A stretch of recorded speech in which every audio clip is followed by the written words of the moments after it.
जय श्री कृष्ण। आप सभी को फाल्गुन मास शुक्ल पक्ष आमल की एकादशी की ढेरों शुभकामनाएं।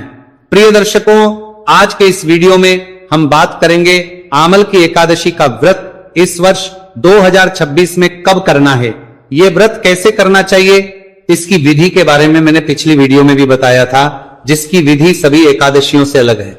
यह विधि भगवान नारायण के द्वारा कही गई है और पद्म पुराण में इसका वर्णन आता है। स्वयं भगवान कृष्ण महाराज युधिष्ठिर को बता रहे हैं और यही वृतांत ब्रह्मदेव ने नारद जी को कहा था कि नारायण ने नश्यों के तपस्या करने के बाद जब वो प्रकट हुए तो इसकी विधि क्या बताई थी। वो विधि बताऊंगा कि कैसे भगवान नारायण ने परशुराम की पूजा बोली है और कैसे भगवान परशुराम की पूजा करनी चाहिए। घड़े में क्या डालना है, कौन कौन सी वस्तुएं हैं जो डालने को कही गई हैं, घड़े के ऊपर क्या रखना है और भगवान परशुराम को कैसे विराजमान करना है, आंवले की क्या है, ये घड़ा स्थापित कहां करना है, और बताऊंगा कि अगर आंवले का वृक्ष आपके पास ना हो तो ये एकादशी की पूजा कैसे होगी, क्योंकि ये संपूर्ण जो पूजा है ना वो आंवले की जड़ में ही कही गई है। अब आंवले का वृक्ष सबके घरों में है नहीं तो क्या किया जा सकता है, आंवले का वृक्ष नहीं है तो पूजन कैसे होगा, कहां होगा, इसकी विधि क्या रहेगी, नियम क्या रहेंगे, ये संपूर्ण जानकारी आपको इस वीडियो के माध्यम से मैं प्रदान करूंगा। आपसे निवेदन बस है कि वीडियो यदि थोड़ा सा भी अच्छा लगे तो एक बार लाइक अवश्य कीजिएगा, क्योंकि ये वीडियो बनाने के लिए बहुत से पुराण पढ़ने पड़ते हैं, वहां से बड़ा परिश्रम करके मैं जानकारी लेके आता हूं। जब आप लाइक करते हैं तो महंत सफल जान पड़ती है। व्रत की सफलता के लिए कमेंट बॉक्स में अवश्य लिखिएगा जय श्री हरि या ओम नमो भगवती वासुदेवाय। एक मंत्र बताता हूं, ओम धात्री नमः, ये इस एकादशी के लिए बड़ा उत्तम मंत्र है। जितना लिखेंगे उतना कल्याण होगा। और आपको वीडियो कैसा, ये कमेंट बॉक्स में लिख के अवश्य बताइएगा।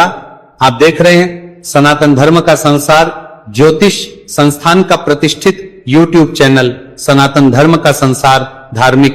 हम यहां सभी व्रत और त्योहारों की सही शास्त्रीय जानकारी प्रदान करते हैं। ज्योतिष शास्त्र और पंचांग के आधार पर आपको बताते हैं कौन सी तिथि कब है, व्रत आदि कब करना है, क्या विधि है, क्या नियम है और क्या गलती नहीं करनी है। यदि आप सभी व्रत और त्योहारों की सही शास्त्रीय जानकारी पाते रहना चाहते हैं तो कृपया को सब्सक्राइब कीजिए और बेल आइकन को प्रेस कीजिए। जब आप सब्सक्राइब का बटन दबाएंगे तो वहां 1 घंटी का निशान बना हुआ आएगा, उसको अवश्य दबाइएगा, तभी आपको हमारे सारे वीडियो प्राप्त होंगे, अन्यथा आपसे जानकारी छूट जाएगी।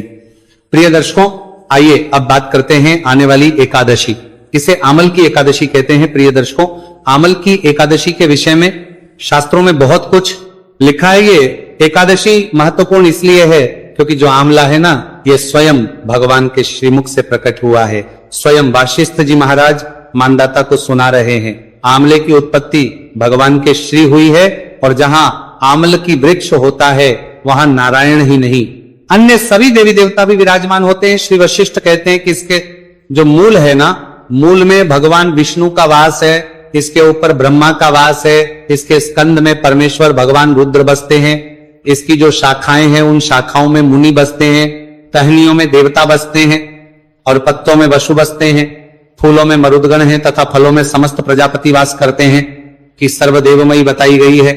आंवल की कोई साधारण वृक्ष नहीं है, सभी देवता इसमें विराजमान हैं। अतः विष्णु भक्त पुरुषों के लिए ये परम पूज्य और आवश्यक रूप से पूज्य है, ऐसा वशिष्ठ जी महाराज कह रहे हैं। मैं ये सारा वृतांत आपको हिंदी में समझा रहा हूं क्योंकि मैं अब आपको पहले संस्कृत में सुनाऊं फिर उसका हिंदी अनुवाद करके दूं तो उससे वीडियो बिना वजह के बहुत बड़ा हो जाता है। मेरा प्रयास है कि मैं एक ही भाषा में चलूं।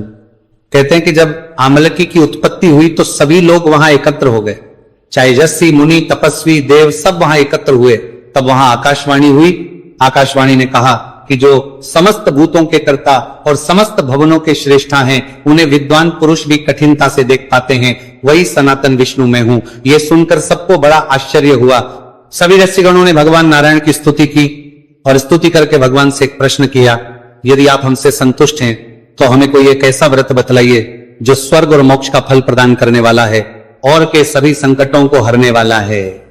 तब भगवान श्री विष्णु बोले, महर्षियों, फाल्गुन शुक्ल पक्ष में यदि पुष्य नक्षत्र से युक्त द्वादशी हो तो वह महान पुण्य देने वाली हो और बड़े पातकों का नाश करने वाली होती है। ब्रिजवरूप फाल्गुन शुक्ल आमल की एकादशी एक ऐसा व्रत है जो आपके सभी मनोरथों को सिद्ध करने वाली है। आमल की एकादशी में आंवले के वृक्ष के पास जाकर वहां रात्रि में जागरण करना चाहिए। इससे मनुष्य सब पापों से जाता है और सहस्त्र गोदान का फल प्राप्त करता है। विप्रगणों, यह आमल की एकादशी व्रतों में उत्तम व्रत है जिसे मैंने तुम्हें यहां बतलाया है। तो भगवान विष्णु के द्वारा स्वयं कहा गया है कि ये व्रतों में सर्वश्रेष्ठ व्रत है, इसको आपको अवश्य करना चाहिए। ये मनुष्य के परलोक को सुधारता है, स्वर्ग प्रदान करता है, मोक्ष प्रदान करता है। तब ऋषियों ने कहा कि हे प्रभु, इसकी विधि क्या है, कैसे ये व्रत किया जाना चाहिए, कि स्नान की विधि क्या है, दान क्या करना चाहिए, किसका और कैसे पूजन करना चाहिए, क्या इसके मंत्र है, वो भी हमें बताइए। तब भगवान विष्णु ने इस एकादशी का संपूर्ण विधि, पूजन, नियम आदि का वर्णन किया।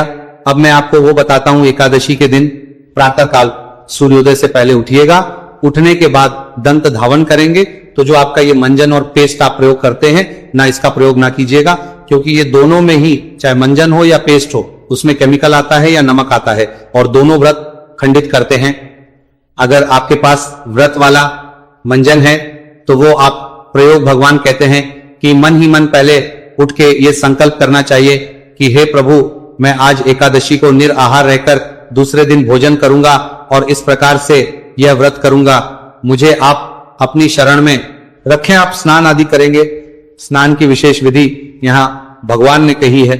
भगवान कहते हैं कि चाहे आप स्नान घर में करें, नदी पर करें, पोखर में करें, कुएं पर करें, आपको मृत्तिका लगाकर, शरीर पर मिट्टी लगाकर स्नान करना चाहिए।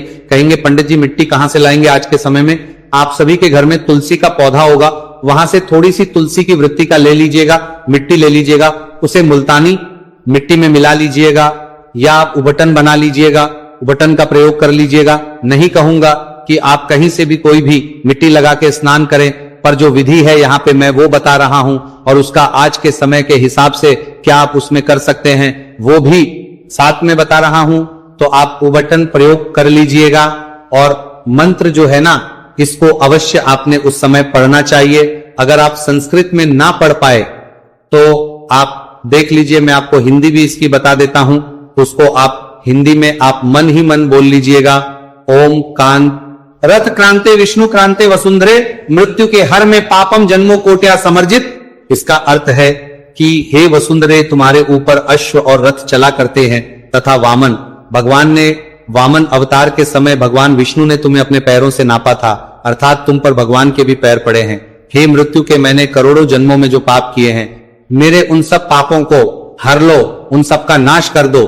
ये मंत्र बोलते हुए मिट्टी शरीर पर लगाई और उसके बाद स्नान करें। स्नान का भी एक मंत्र है जो भगवान के द्वारा कहा गया है।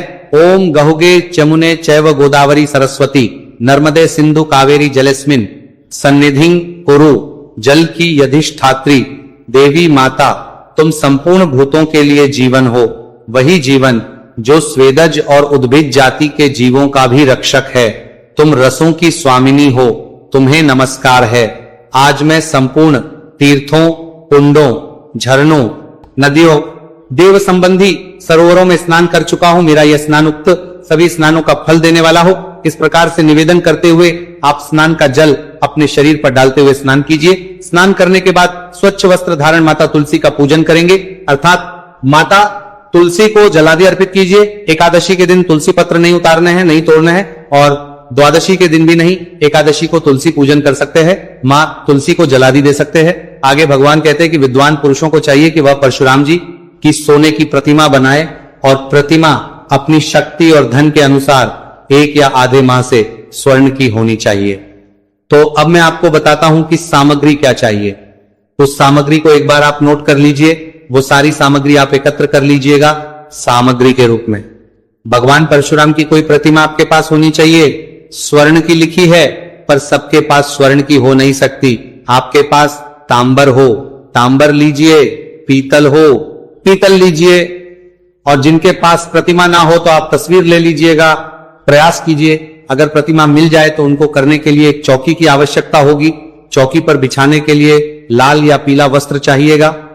एक घड़े की आवश्यकता होगी। मैं आज ही बता दूं कि ये जो घड़ा है बाद में ब्राह्मण को दान दिया जाएगा, तो घड़े की व्यवस्था करनी चाहिए।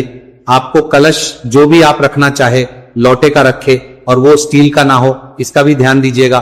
तो मिट्टी का घड़ा उत्तम रहेगा, वो ले लीजिएगा। उसका पूर्ण पात्र में भरने के लिए जो खील आती है ना, खीलों की आवश्यकता होगी। कलश में डालने के लिए पंचरत्न लीजिएगा और थोड़ा सा चंदन अवश्य ले लीजिएगा।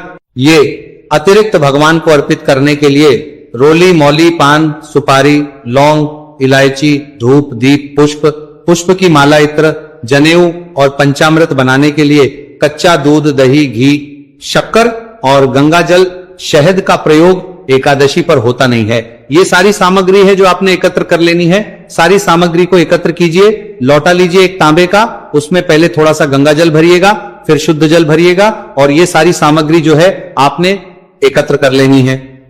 आपके घर में भी आंवले का वृक्ष है या मंदिर में जा रहे हैं तो जहां आंवले का वृक्ष है वहां पे अच्छे से साफ सफाई कीजिए। और फिर मैं आगे की पूजन विधि बताता हूं। यह विधि बताने के बाद मैं आपको यह भी बताऊंगा कि फिर जिनके पास आंवले का वृक्ष नहीं है उनको क्या करना चाहिए। तो आइए ये सारी सामग्री एकत्र करके आंवले के वृक्ष पे चलते हैं, पूजा करते हैं। तदोपरांत फिर हम इसका उपाय भी बताते हैं कि क्या और उपाय हो सकता है जिनके पास वृक्ष ना हो उनके लिए। तो साफ सफाई करके और सारी सामग्री रखिए। लोटे में जो जल भरा पहले उस जल का वहां छिड़काव कीजिए आंवले के आसपास चारों तरफ, और जिस स्थान पर पूजन करना है मंत्र हम पढ़ देते हैं। ओम अपवित्र पवित्रो व सर्वावस्था गतोन्पि वयः स्मरेत पुंडरीकाक्षं स बाह्याभ्यंतर शुचिः।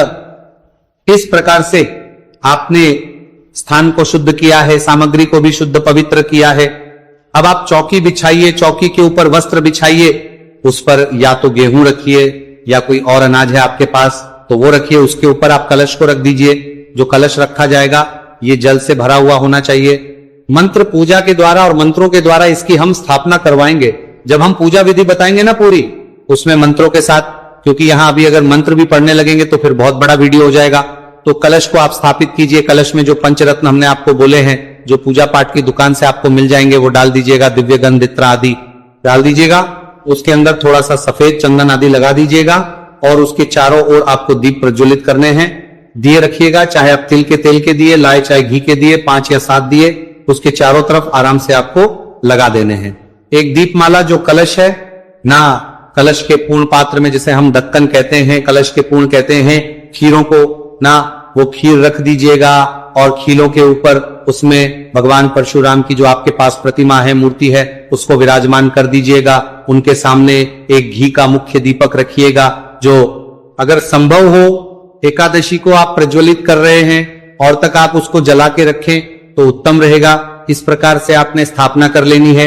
अब जो मंदिर में जा रहे हैं पूजा पाठ करने के लिए, तो संभव है कि वो तो नहीं ले जा पाएंगे, तो वहां आप बिना चौकी के भी जो भी आंवले के पास जो स्थान है उपयुक्त, उसकी साफ सफाई करके इसी प्रकार से जल छिड़कने के और वहीं पे अनाज की डेरी लगाइएगा और उसके ऊपर आप कलश की स्थापना कीजिएगा, क्योंकि स्थान का शुद्धिकरण तो जल छिड़कने से हो ही जाता है और आंवल की इच्छाओं में तो सब शुद्ध रहता है।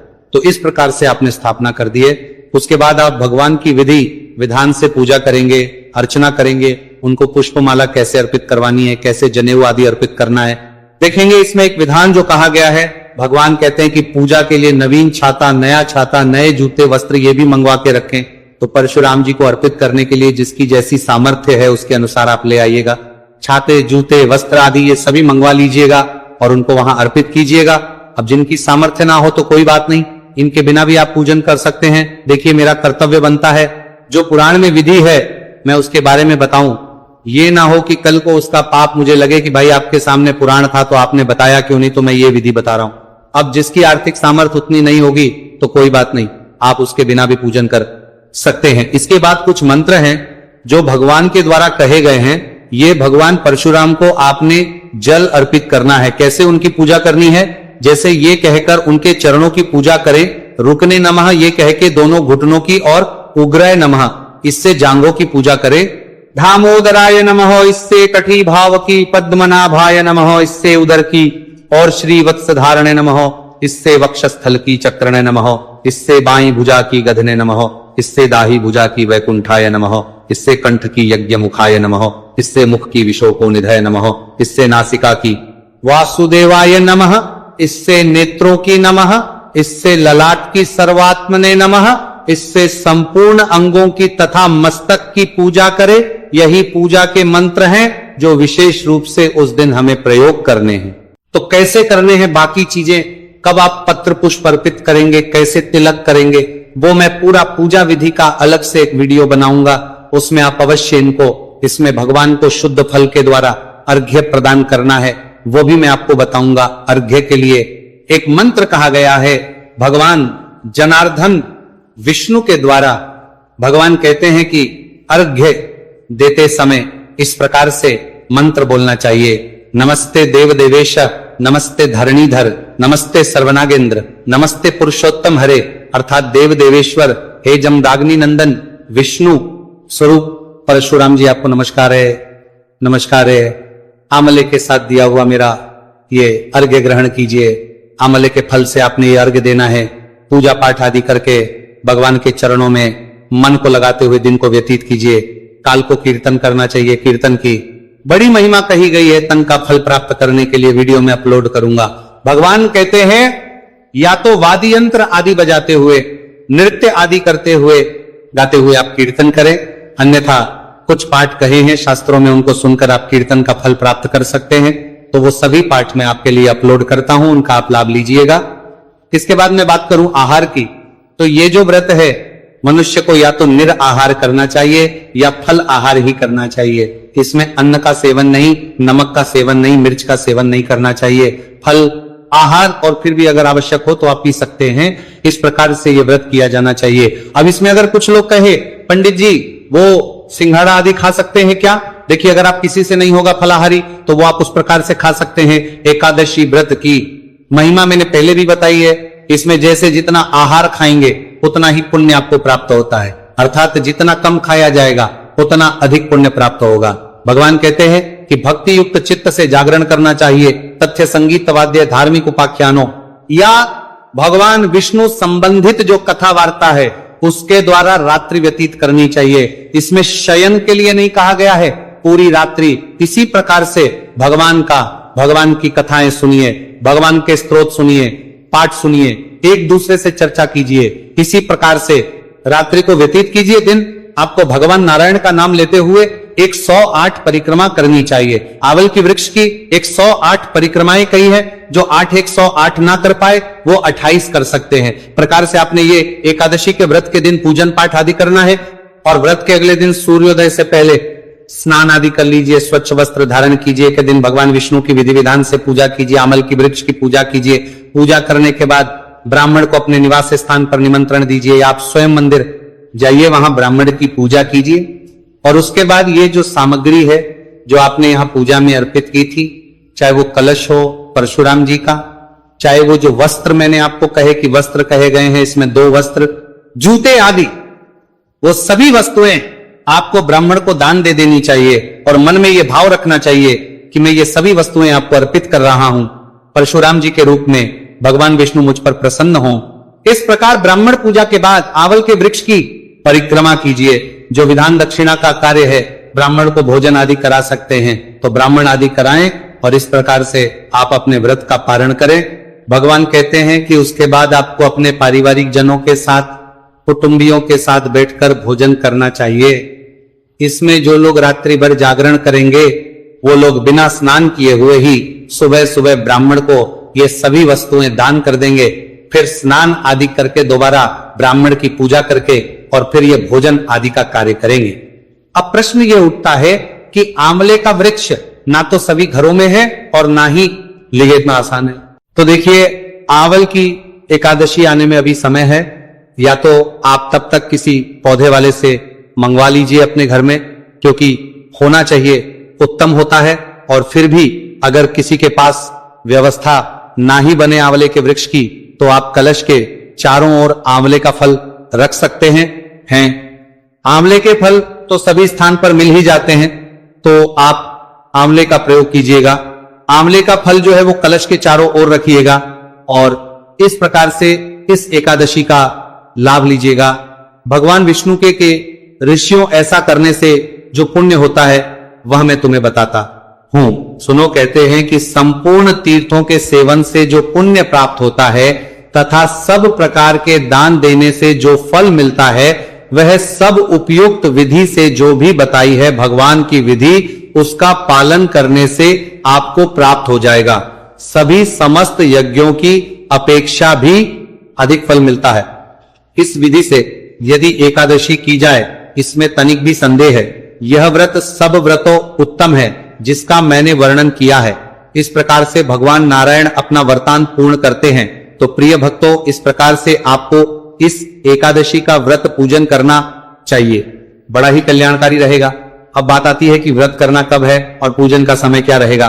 देखिए, एकादशी तिथि की शुरुआत हो रही है 26 तारीख को रात्रि को 12:33 पर, अर्थात 26 की मध्य रात्रि जब 27 लग जाएगी 12:33 पर, तो एकादशी शुरू हो जाएगी और यह तारीख को रात्रि को 10:32 पर